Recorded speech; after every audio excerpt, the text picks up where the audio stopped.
오래전 한국의 작은 마을 영월에는 매월 보름달이 떠오르는 밤마다 신비로운 현상이 일어나곤 했다. 마을 사람들은 이를 달빛의 춤이라 부르며 이 현상이 마을을 보호한다고 믿었다.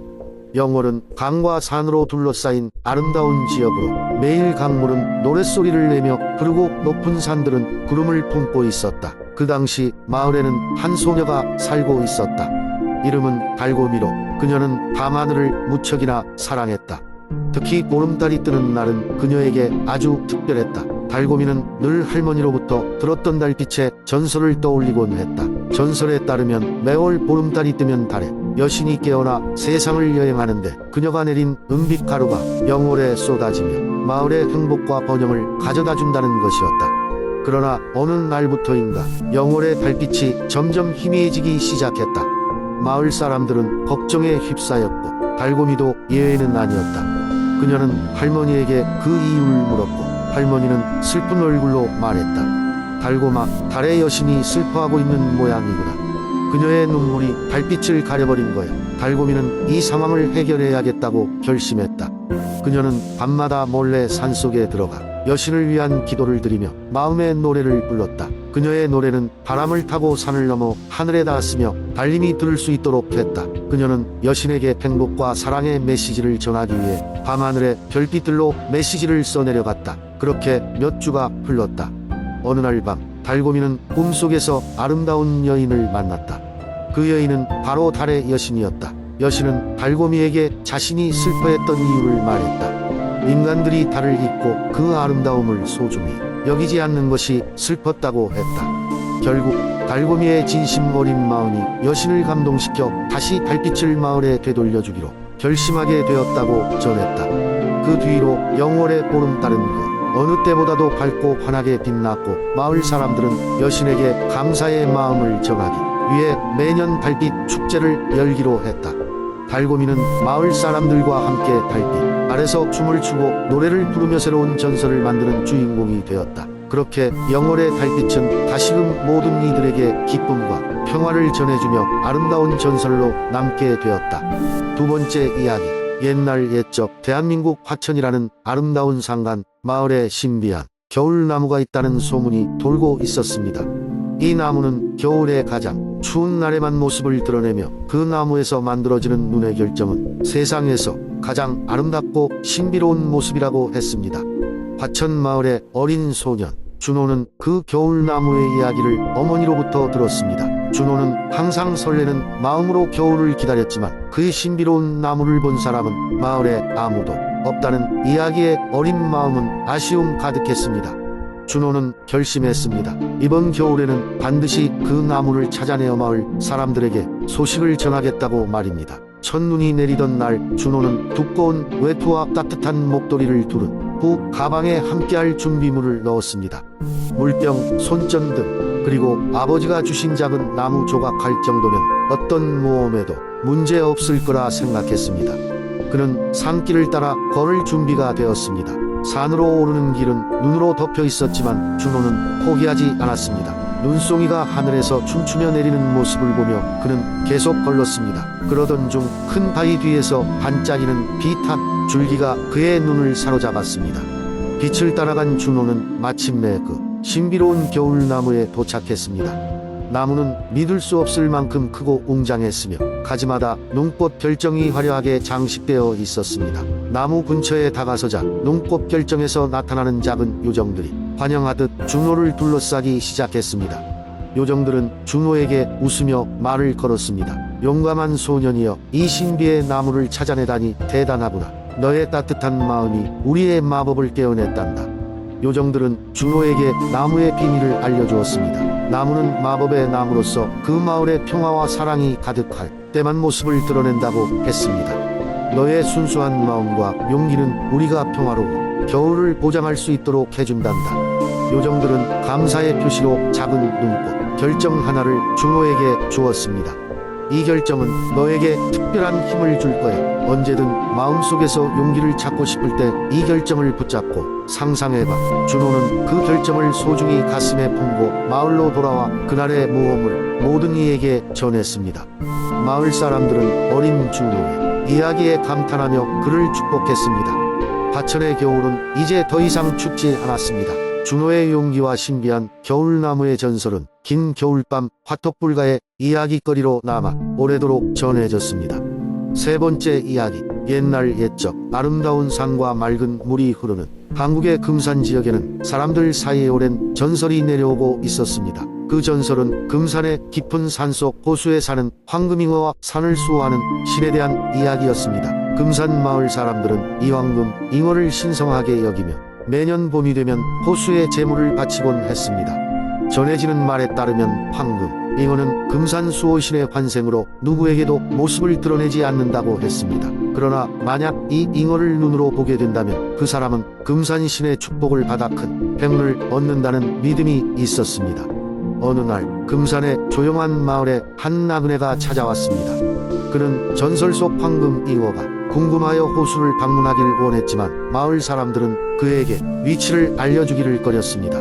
호수는 외부인들에게 비밀스럽게 지켜져야 한다고 믿기 때문이었습니다. 그럼에도 불구하고 나그네는 포기하지 않고 마을에서 가장 지혜로운 노인을 찾아가 조언을 구했습니다. 노인은 나그네의 진지한 태도와 강한 의지를 보고 그에게 사흘 동안 금산의 숲을 거닐다 보면 자연히 스스로 호수로 인도할 것이라고 말했습니다. 나그네는 노인의 말을 따르기로 했습니다. 첫날과 둘째 날 아침 그는 숲을 탐험했습니다. 그는 각각의 나무와 바위에 새겨진 자연의 이야기를 느낌으로 알아가며 자연과 조화롭게 소통하려 노력했습니다. 마침내 셋째 날 그는 의식적으로 방향을 정하지 않고 숲을 걸었습니다. 마치 숲이 그의 발걸음을 인도하듯 나뭇잎 사이로 비치는 햇빛을 따라 나아가다 보니 푸른 호수가 눈앞에 펼쳐졌습니다. 호수의 물은 태양을 받아 반짝였고 그 가운데에는 황금 빗무리가 찬란히 빛나고 있었습니다. 나그네는 황금 잉어가 나타난 것을 깨달았습니다. 나그네는 잠시 동안 황금 잉어를 바라보았습니다. 그리고 자신의 탐구심보다는 경외심을 앞세워 조용히 감사를 표했습니다. 그 순간 잉어는 깊은 물속으로 사라졌고 나그네는 자신이 금산 신에게 인정받았음을 느꼈습니다. 나그네가 마을로 돌아왔을 때 마을 사람들은 그가 황금잉어를 보았다는 소식을 들었습니다. 모두가 나그네의 용기와 자연과의 조화를 이루는 태도를 칭찬하며 그가 앞으로도 많은 행운을 누릴 것임을 믿었습니다.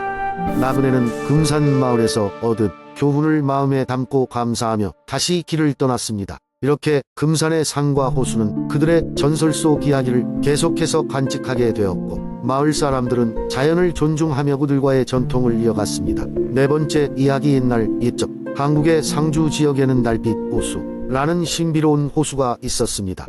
이 호수는 달이 뜨는 밤이면 반짝이는 은빛 물결로 그 칼날 같은 아름다움을 자랑했습니다. 사람들은 이 호수가 달의 은총을 받아 특별한 능력을 지닌다고 믿었습니다. 호수 주변에는 작은 마을이 있었는데 그 마을에는 하늘이라는 이름의 소녀가 살고 있었습니다. 그녀는 호수의 신비로움에 매료되어 매일 밤마다 달빛 호수를 방문하곤 했습니다. 하늘은 그곳에서 들려오는 달의 속삭임을 들을 수 있다고 했습니다. 달빛 호수는 마치 그녀에게만 속삭이는 듯 다양한 이야기를 속삭였습니다. 마을 사람들은 하늘의 이야기를 흥미로워했습니다. 그들은 그녀의 이야기를 통해 호수의 아름다움과 달의 마법을 더욱 신비롭게 느꼈고 호수와 소녀의 특별한 관계에 대해 더욱 궁금해졌습니다. 일부 사람들은 그녀가 전생의 달과 연관이 있었던 존재가 아닌지 상상하기도 했습니다. 어느 날 마을에 큰 가뭄이 들었습니다. 논과 밭이 말라갔고 사람들의 수확물은 줄어들었습니다. 마을 사람들은 깊은 고심에 빠졌고 마을 회의가 열려 그들의 고통을 극복할 방법을 고민했습니다. 그리고 그 순간 하늘이 말했습니다. 그녀는 호수로부터 받은 속삭임을 이야기했는데 달빛의 마법이 가뭄을 해결해 줄 수 있을 것이라 했습니다. 사람들은 그녀를 믿고 달이 가장 밝은 보름달 밤의 호수 옆에서 기도를 올리기로 했습니다. 그날 밤 마을 사람들은 손을 잡고 호수를 둘러싸고 하늘과 함께 기도했습니다. 기도가 절정에 이르렀을 때 갑자기 그들의 눈앞에 놀라운 광경이 펼쳐졌습니다. 호수에 물이 불어나기 시작했고 마치 은빛 폭포가 쏟아지듯 마을의 논밭으로 흘러내렸습니다. 가뭄은 순식간에 끝나고 마을은 다시 풍요를 되찾았습니다.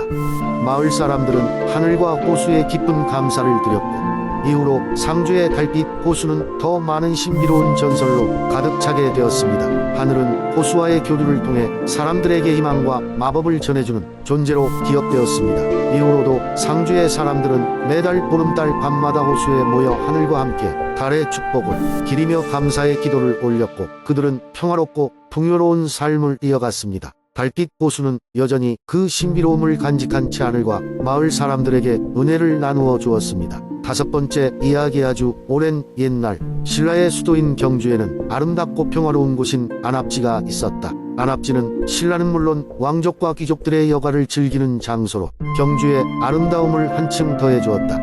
이곳에는 작은 연못이 있었는데 연못에 조용한 물결과 함께 전해 내려오는 이야기가 있었다. 한때 왕의 사랑을 독차지하던 아름다운 여인이 있었다. 그녀의 이름은 연화였다.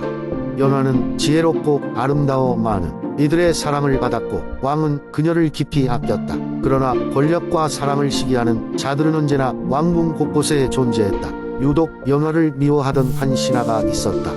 그는 연화가 왕의 총애를 받자 질투와 시기심에 눈이 멀어 그녀를 해하려고 음모를 꾸몄다. 신하는 왕에게 연화가 마법을 사용할 줄 알며 이를 통해 왕의 마음을 조종하고 있다고 소문을 냈다. 깜깜한 밤 신하는 몇몇 사람들을 시켜 흉한 계획을 실현하려 하였다. 계획대로 밤이 되자 그들은 연화가 살고 있는 깊은 산속 호숫가로 몰래 숨어들었다.